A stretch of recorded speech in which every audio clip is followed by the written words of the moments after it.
bonjour à tous et à tous. Nous sommes l'équipe de Perpignan et nous sommes ici pour vous présenter notre fil rouge. Donc, nous avons créé une entreprise qui s'appelle Cupcake & Company. Donc, tout d'abord le sommaire. Donc, en première partie, nous allons vous présenter l'équipe, ensuite le projet, ensuite le business model, la stratégie commerciale, les moyens, le dossier juridique, le dossier financier et enfin les conclusions et perspectives. Donc nous sommes 5 personnes motivées pour ce projet. Donc tout d'abord Alexis Chauffour, qui est un bachelor BFA. Ensuite Alison Bliss, moi-même, qui suis un bachelor immobilier. Ensuite nous avons Franck Séville, qui est un bachelor immobilier également avec moi. Ensuite nous avons Sabine Doré, qui est en bachelor BFA. Et enfin Sonia Rozanov, qui est également en bachelor BFA. Donc le projet qui naît de la passion commune de nous 5 pour la cuisine et notamment de la pâtisserie. Donc nous souhaitons créer une société Cupcake & Co basée sur le concept Subway qui est la fabrication sous les yeux du client. Le client choisit son sandwich avec ses ingrédients. Nous souhaitons donc créer justement ce concept, mais sous forme de cupcake. Le client choisit sa base, ensuite il choisit son glaçage et sa décoration qui peut varier selon le goût.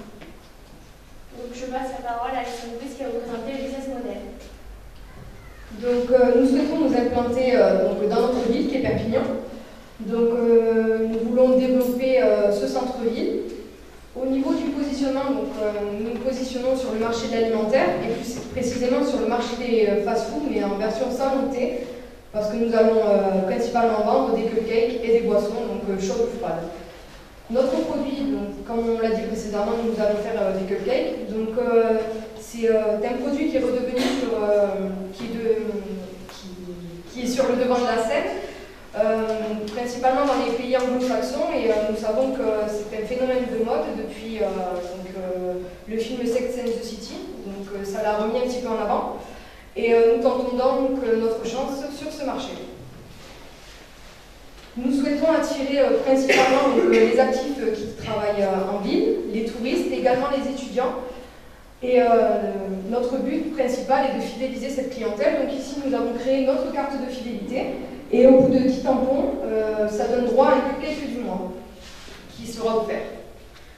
Donc qu'est-ce que le cupcake du mois? Donc ici, nous avons plusieurs présentations. Donc les cupcakes, on peut les décliner sous toutes les formes, sous tous les goûts. Et ce qui est assez intéressant, c'est qu'on peut les décorer. Donc ici, par exemple, pour Noël, Pâques, Halloween, etc. Et en fait, ça nous servira à décorer notre vitrine, attirer de la clientèle et également les fidéliser, donc avec des produits de saison et différents coloris et goûts. Donc au niveau des concurrents, en concurrent direct, nous avons les différents restaurants qui se trouvent à Perpignan, les fast-food ainsi que les pâtisseries. Mais il faut savoir que comme notre concept est innovant, il n'existe pas encore, donc dans toute la France il n'existe pas. Et nos concurrents indirects, c'est les grandes surfaces, parce que de plus en plus, il y a des préparations pour cupcakes qui se sont développées, donc par exemple Vainé, Francine, et également une marque de Lidl qui les fait. Donc ici, au niveau du diagnostic externe, pour le politique, les menaces, c'est que il y a la TVA qui augmente. Au niveau économique, donc pareil, au niveau des menaces, les matières premières sont en perpétuelle augmentation. Au niveau socio-culturel, l'opportunité, c'est qu'on a une population avec un engouement pour les cupcakes, mais au niveau des menaces, c'est que le cupcake n'est pas un élément de ressources primaires, donc qui passe en secondaire. Au niveau technologique, les opportunités, c'est que maintenant, il se vend à peu près partout des machines pour préparer les cupcakes. Donc au niveau écologique, nous souhaitons utiliser des emballages biodégradables. Et au niveau légal, l'opportunité, c'est que l'analyse agroalimentaire est obligatoire depuis 2004. Et nous avons donc effectué un devis pour analyser nos produits. Et c'est un gage de qualité également pour nos clients de savoir que nos produits sont contrôlés. Mais la menace, c'est que la législation sur l'hygiène peut évoluer au fil des années. Donc au niveau du chiffre d'affaires, il faut savoir que comme nous voulons nous implanter sur le marché des salons de thé, mais en version fast-food, nous n'en avons qu'un seul à Perpignan, qui s'appelle L'Heure d'été, et son chiffre d'affaires annuel est d'environ 175 000 €. Nous souhaitons donc prendre 50% de cette part de marché, soit 87 500 €. Cependant, nous espérons avoir un chiffre d'affaires supérieur donc à ce chiffre de base de 87 500 €.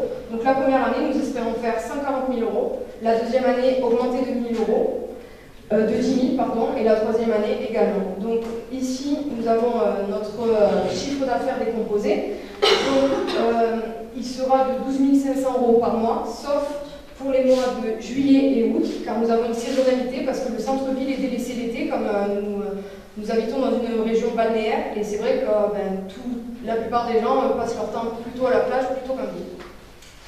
Donc au niveau de la stratégie globale, nous avons un nouveau concept de salon de thé en version fast-food, et nous espérons répondre aux différentes attentes de nos clients, et également à leurs demandes. Et également, notre but sera de redynamiser le centre-ville. Je passe donc maintenant la parole à Sonia. Donc, je vais vous présenter la stratégie commerciale. Donc, tout d'abord, le cupcake est un gâteau recouvert d'un glaçage. Sa particularité, c'est qu'il peut être de différents goûts et être décoré selon les envies. Nous allons proposer aussi différentes boissons telles que le thé, café, jus de fruits et soda. On a mis au point une machine pour les boissons avec des jetons, donc pour les différentes formules en illimité et unitaire. Donc en illimité, le jeton revient à chaque fois et sinon le jeton reste dans la machine. Par rapport à la politique du prix, nous avons mis en place 5 formules pour répondre au mieux aux attentes. Donc, par exemple, comme la formule étudiante où en sous-présentation de la carte, on remet 10% sur le montant de l'addition. Notre prix unitaire d'un petit cupcake est de 1,50 € et de 3 € pour le plus grand. Donc, pour la politique de distribution, pour les points de vente, on a un point de vente physique où la consommation peut se faire sur place ou emporter. On a également créé une page sur les réseaux sociaux. Nous avons choisi Facebook car c'est le plus connu et le plus utilisé de tout le monde. Et par la suite, nous souhaitons créer un site internet vitrine où nous avons la possibilité de passer des commandes et de régler avec le moyen PayPal. Et aussi de faire ce système sur une application pour smartphone. Pour la politique de communication, nous avons établi un budget donc, de 3 000 €. Donc, nous avons décidé de créer un site internet, des flyers, donc les réseaux sociaux via Facebook, des sacs biodégradables avec notre logo inscrit dessus, une pancarte, un dépliant et une carte de visite. Pour la relation publique, nous avons créé, comme tout à l'heure l'a dit Alison, une carte de fidélité pour fidéliser les clients. Et pour le marketing direct, un boitage où nous avons établi une zone de chalandise. Je vais passer la parole à Alexis. Alors, en ce qui concerne les moyens pour la réalisation de notre activité, donc au départ nous avons pensé à l'implantation du point de vente, parce que cela est déterminant quant à sa rentabilité. Nous avions le choix entre s'implanter dans une zone commerciale ou bien un centre-ville, et pour des raisons stratégiques et économiques, nous avons décidé de s'implanter avec un local d'environ 60 m² à la terrasse, place de République à Perpignan. Pourquoi? Puisque cela nous permettrait de capter un maximum de flux. D'autant qu'il y a une volonté de la mairie de redynamiser les commerces du centre-ville via notamment par exemple l'installation d'un train touristique qui permettrait éventuellement de nous ramener un maximum de flux, surtout en raison de notre saisonnalité des ventes, et bien aussi avec la volonté de la commune de ramener la population étudiante via la fac de droit en centre-ville. En ce qui concerne les moyens au niveau de l'exploitation, donc j'ai trouvé un chiffre de 62 520 € qui comprend le rachat de matériel existant du précédent fonds de commerce, l'achat d'un nouveau matériel, les fournitures et les consommables tels que par exemple l'électricité, le carburant, et les services extérieurs tels que les primes d'assurance ou bien les services bancaires. Pour faire face aux travaux au sein du nouveau fonds de commerce et pour avoir un budget de trésorerie de départ, nous avons pensé à un emprunt de 50 000 € en assurance. Et enfin, en ce qui concerne les éléments incorporels qui comprennent le fonds de commerce, le droit de bail, la licence 3, le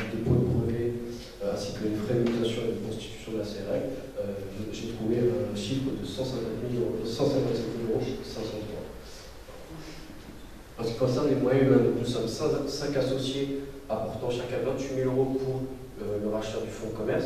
La première année, notre salaire mensuel brut sera de 400 € par mois, le temps que l'activité se lance, ce qui arrive à une masse salariale de 24 000 € en comprenant 11 040 € de charges, tout en sachant que chaque associé passera des dividendes selon les bénéfices de l'entreprise. Ensuite, en ce qui concerne les fournisseurs, nous avons choisi 4 fournisseurs avec un coût total de 54 500 €. Donc, le critère de choix de ces 4 fournisseurs était essentiellement la proximité et la disponibilité de leurs produits, puisque en fonction des ventes, nos attentes peuvent varier. Nous pouvons avoir de différentes structures, donc il nous faut des fournisseurs disponibles et avec une forte diligence. Sachant que, idéalement, le budget de nos achats doit respecter environ 30% de notre CA prévisionnel.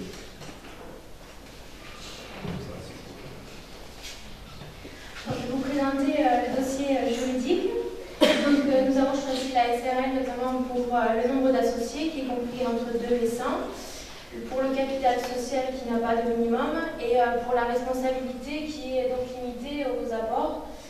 Donc nous sommes donc les 5 associés. Nous avons désigné un gérant qui est Franck par une assemblée générale. Il a été élu gérant majoritaire. L'objet donc social de la SARL, c'est la fabrication et la vente des cupcakes sous forme de restauration rapide. Notre dénomination sociale, c'est la SARL Cupcake NC. Notre siège social sera à Perpignan, place de la République, là où il y aura le lieu de l'activité. Et nous apportons 5 000 € au total. Et ici, vous pouvez donc voir le logo de l'entreprise. Je passe donc la parole à Franck. Donc, le dossier financier. Voilà donc le plan initial de financement. Donc, compte exploitant apporte 50 000 € divisé par 5. C'est l'apport personnel. On fait un apport à un emprunt de 50 000 € qui va servir à la rénovation, acheter du matériel, avoir une trésorerie de départ. Les 140 000 € de compte d'exploitation serviront au rachat du fonds de commerce. Par rapport aux 60 mètres carrés que l'on a décidé par rapport au prix des fonds de commerce existants sur la zone, c'est le prix qui se fait. Après le capital, capital SARL, 5 000 €. Donc, on prend le chiffre d'affaires, 50 000 € la première année, 150 000 € la deuxième, 60 000 € la troisième. L'achat de marchandises dans le secteur de la restauration, c'est environ 30%. Donc le résultat de l'exercice, la première année de 18, donc c'est 1419. Donc on trouve un résultat positif. Pour les charges personnelles sont peu élevées, c'est 400 € mensuels, mais il y aura possibilité pour les associés de travailler ailleurs à mi-temps, le temps que la société prenne de l'essor.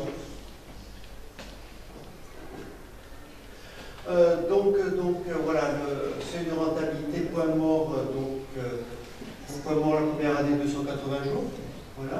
Donc on a calculé que pour arriver à ce point mort et à ce seuil de rentabilité, il fallait faire environ 80 menus par jour, en comptant une moyenne de 6 € par menu. Donc ça fait un objectif à surveiller tous les jours, ce qui fait un point de fixation. Donc, il y a besoin d'un fonds de roulement. Donc, on a besoin d'un fonds de roulement qui est négatif. Pourquoi? Parce que les clients payent comptant. Et on a négocié avec les fournisseurs de 30 jours fin de décade avec les fournisseurs. Donc, le plan de trésorerie, en conclusion du plan de trésorerie, on retrouve l'apport initial de 9 913,76 €. Et dès la première année, il est couvert. Donc, les grandes lignes du dossier financier au niveau des. Ce qu'on peut retrouver, donc on a un emprunt peu élevé, donc peu de charges salariales, un seuil de rentabilité qui est correct, un endroit intéressant, besoin de fonds de roulement inexistants, puisque c'est les fournisseurs qui nous fournissent, et trésorerie positive dès la première année. Pour la conclusion, donc,